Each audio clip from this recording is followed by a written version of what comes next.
Hello, and welcome to Variables and Calculations.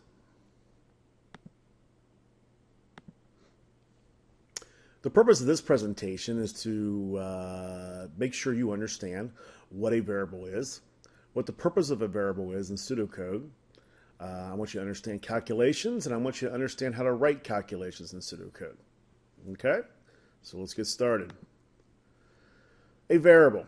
Just like your structures of programming, which are sequential, conditional, iteration, one of the things you're going to have in all your algorithms and subsequently basically all your programs are these things called variables. If you recall, we've studied basically memory already in our previous weeks. We talked about permanent memory and temporary memory, and most of you all answered very succinctly what temporary memory was. Memory that the computer uses, that the software uses, and so on. Things that can go into temporary memory is basically we load the program into temporary memory to actually make it work and so on. But one of the things that we do as programmers and software developers, I should say, is we create these things called variables, and we use these variables as temporary storage as we're doing calculations or holding information and so on all the way through our algorithm. Does that make sense? So at some point in time, if we were like doing certain things manually, we would basically have a scratch pad to kind of write this stuff down as we're maybe going through a succinct piece of calculations. Maybe we're paying our bills one night and we want to store every bill we write, so at the end we can add up how much money we actually spent. We would probably write a first check and then write it down somewhere else, write another check, write it down somewhere else, and in the end be able to add all that up and so on. Well, that writing it down on a scratch pad, in a sense, is something we're going to do temporarily. Probably might throw that away after a while, but for the most part, it sits there temporarily to allow us to kind of get to the end result.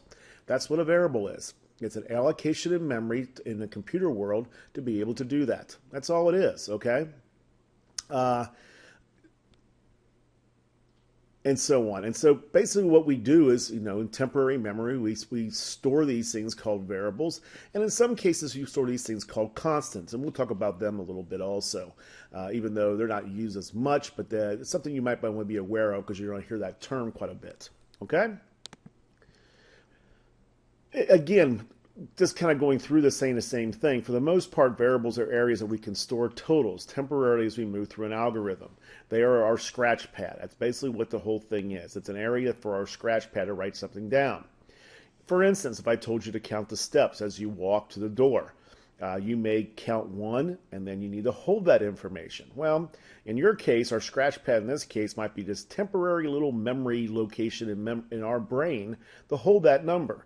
After a while, we're not going to remember what that number was because it's not going to be that important to us, and so we probably won't put it into our long-term brain, memory, that like we have if we needed to remember our passwords or so on.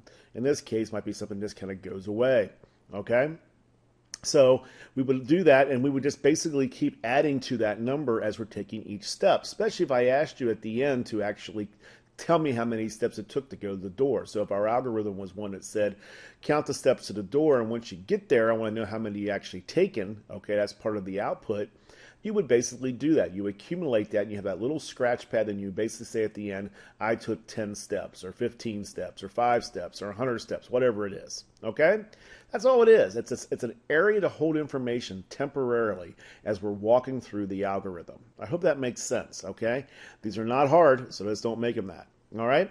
Another example might be if you had to write an algorithm to add or accumulate things together. Think of a grocery store checkout, as you're sitting there and your groceries are being scanned, through the little conveyor belt there, if you will, kind of going through and being scanned. It's accumulating. And it's accumulating a subtotal every time we actually do one. And then when we're done with our groceries, it takes off our discounts, it adds our taxes in, blah, blah, blah, to come up with a total. But each one of those scans through, it's that subtotal. That's temporary memory. That's a variable that we might hold to actually hold that information as we're actually going through it. So if I asked you to write an algorithm to actually calculate groceries, that might be a good one to actually ask you to do, to calculate groceries as you're kind of going through it like a cash register would, that's what you would do. You would take the first one and you would sit back and you would say, okay, I'm adding this to my subtotal. Then I go get the next one. I add that to my subtotal. I go get the next one. Basically, we're accumulating here. I get the next subtotal. I go see if there's a next one. If there isn't a next one, I go to the next step of my algorithm, which could say calculate the taxes, add that to my subtotal, and then finally create my final total by maybe providing the discounts. Does that make sense? So that's a little algorithm right there as we're kind of going through it. Think about it. We had a little iteration there, loop type thing. We're going to be doing something until the end, until there's no more groceries basically. And in that case, we're going to be accumulating, utilizing a variable called subtotal. Make sense? I hope it does. I hope it does. Okay? Usually what we do in algorithms and programming alike, but right now we're just talking about algorithms, is that we give our variables names like total, gross pay, net pay, subtotal, those types of things. I will tell you, your book really gets into this naming convention stuff. And I want you to read through that, but don't make this too hard, okay? I'm not trying to blow anybody away. The chapter that relates to this, to variables and constants and calculations, though good, is a little bit more than I would hope. I like to walk you guys into this a little bit, and then you can more understand. But here's what I want you to do. I do want you to read it and try to understand as much as you can. If you find you're getting a little bit confused, there are some things in there that's beyond what we're actually talking about right now, don't worry about it. Hopefully you just find some of the words in there to complement what we're talking about in this video to help you understand a little bit further. Right now, yes, naming conventions are very important in programming, and we will explain those later when we get into those courses. But right now, just use really good naming conventions to the point that, instead of saying your variable's called X, call it what it actually is: total, subtotal, gross pay, net pay, total steps, and so on. Does that make sense? Also, one of the things you're going to get into is data types in your chapter. Once again, very important when we get into programming. Right now, not so much. For the most part, all I really care about, as you understand, is that a variable does hold a certain data type. And it's important in programming, like I said a second ago. But, there's a reason why it's important, and we'll get to that when we get into those programming classes. Right now, what I want you to understand is that you could have a variable that's going to hold a numeric value, or you could have a variable that's going to hold a alphanumeric variable, or like a string, a name, or something like that, okay? For the most part, the ones we care about more than any of them is the ones that actually hold those numeric values, okay? Look at it in the chapter, see if you get some understanding out of it. If not, for the most part, don't worry about data types right now. It's not that important in this class. Like I said, it will be when we hit our programming classes, but at that point in time, it should make a lot more sense, to what you're actually trying to do. Okay? Okay. Note that a variable is an area in memory, your brain, your paper. We already talked about that. That can always change. That's what a variable means. It's changing. If I have a subtotal, it's constantly changing every time I put a new grocery, if you will, or a food item through the scanner at a grocery store for a cash register, right? It's always changing. The other thing that you're going to hear about every once in a while, your book talks about it, is a constant. A constant is something that does not change through the life of your algorithm. And when I mean the life, I mean when I actually run it. It will not change. It could change here and there, meaning the constant can actually increase in price or something like that. But when you run your calculations through the algorithm, that particular point in time, it will not change, okay? And that's what a constant is. A good example could be the price of something. If we go back to our grocery store example, and the price of milk could be $2.50, that could be a constant that's actually in our algorithm. We can sit back and say the price of milk is $2.50, the price of bread is, I don't know what the price of bread is, obviously I don't do a lot of grocery shopping, is $1, the price of toothpaste is $3. And then when we go through, we can sit back and we scan it through, and we can actually ask the question, if it's bread, add $1 to the total, and so on. And that's what's called a constant, if that makes sense to you. We use these initially in programming, then later on you don't use them as much, because when we get into databases and we convert, well, not convert I should say, when we merge databases with our programming languages, meaning we bring them both together, and when we write our programs and everything kind of works together, we don't use constants so much. We'll call the databases to figure out what the price is, if that makes sense to you. Okay? But for the most part, when you hear the word constant, that's what that means. It's going to be basically a variable, if you will, that's in memory temporarily, that's going to hold a static number, a number that does not change at all throughout the algorithm. which a variable is a dynamic number, one that always changes throughout the algorithm. Not always, but could change throughout the algorithm. Okay? Hopefully that makes sense. Okay.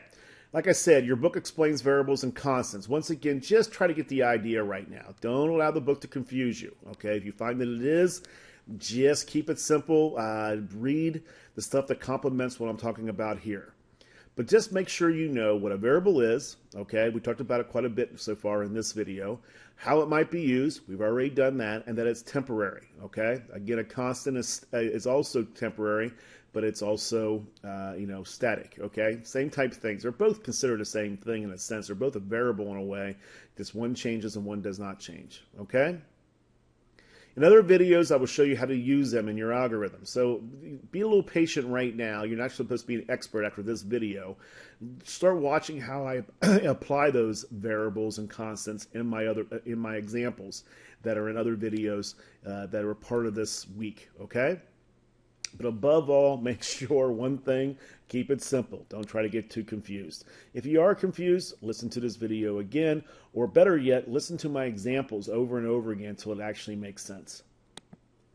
Okay, the next thing we want to talk about in this video are calculations.